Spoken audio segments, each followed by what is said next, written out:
Okay, so what you working on, Dave? Well, the long saga of the transmission swap. One of the problems we've had here is the need to get the transmission out. I got to pull the exhaust out. There's a downpipe here with 3 nuts that attach that. I don't know if you can see that or not in this poor light. Well, I managed to break 2. I haven't taken the 3rd one off yet. I'm going to try to torch it, get some heat on it. Maybe that'll help. But in order to fix the 2 broken ones, I got to pull the exhaust manifold off to get at it because I don't think I have good enough access to it. I also want to pull the exhaust manifold off because it's missing this bolt right here, which just broke off all by itself. I don't know if it just heat cycled on and off or what, but that's broken.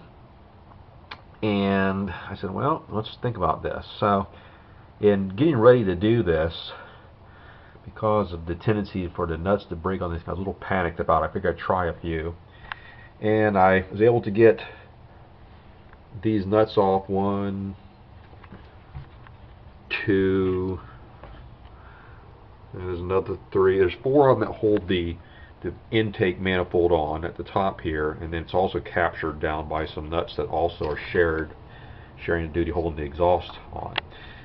So I wanted to see if I could get them loose, and I could. I just used a simple box wrench, got them on there, and was able to loosen those up using a little PB blaster. A little help from this. By that, what I did was I took a long shaft here and just shocked each one of these nuts pretty hard to kind of break any bond that might have been there, and then I was able to get them off pretty easily. So anyway, those came out easy. The next thing I'm going to do is work on these heat shields, these sheet metal heat shields in here, which are held on with, I think, 10mm nuts from the bottom. Be a pain to get at, but they've got to come out. Once they're out of the way, I'll have access to the remaining nuts that are, like I said, they're sharing duty, holding the intake and the exhaust. So that's got to come off. Then, hopefully, I can pull the intake and the exhaust off in its entirety. I will have gotten that last nut off one way or another. That thing's going to come off.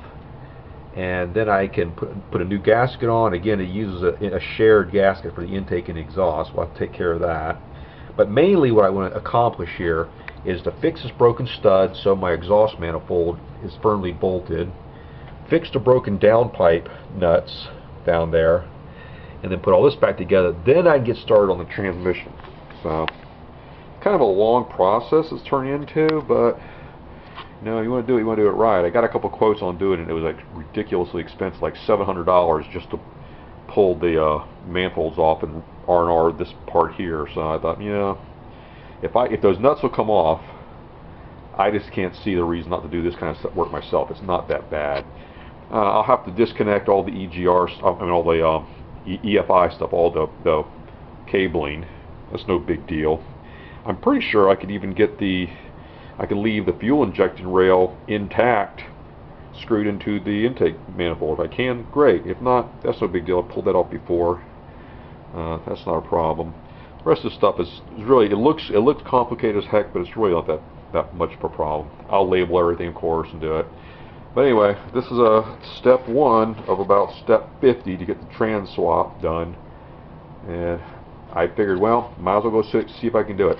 I will tell you that I did get those nuts out. I took them all the way out. I put some anti-seize compound right here on them and put them all back in. So, now what else we've been on? Well, diff. Playing around with the diff. That's fun. I got a nice new. Well, I've got a junkyard pull for a rack. So I just checking out nice tight bearings, nice tight tie rod ends, and I grease that up, and it seems all in pretty good shape. Any other new stuff? I got some half shafts that go plug into here. The idea on the diff is that's a 370 rear end. I've got a 354 in it now. That's not much of a difference. So, and this will give me a little bit better low end performance, especially since the transmission I'm using, I think is designed for either a 370 or a 390. So I'll start with the original diff 354 in there, just to see how it is. My concern is that the first gear ratio is quite a bit taller on the transmission. I'm going to be swapping in that 5-speed ZX. That 5-speed ZX had a I think it was the blue pinion, which says it was for a 370 diff.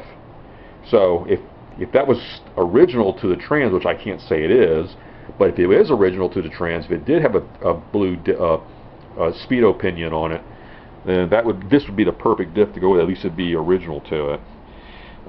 Either way, it's not that big a deal. I don't think the difference will be that much of a difference between a 3.7 and 3.54, but it's always nice to have an extra diff around in case you need it anyway. So can't go wrong there.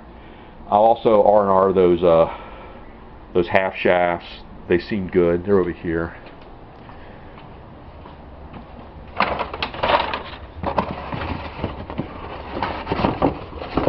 Oh no, what is this? Oh, that's something else. Never mind. I don't know where they are. Okay, well, more later. Thanks for watching.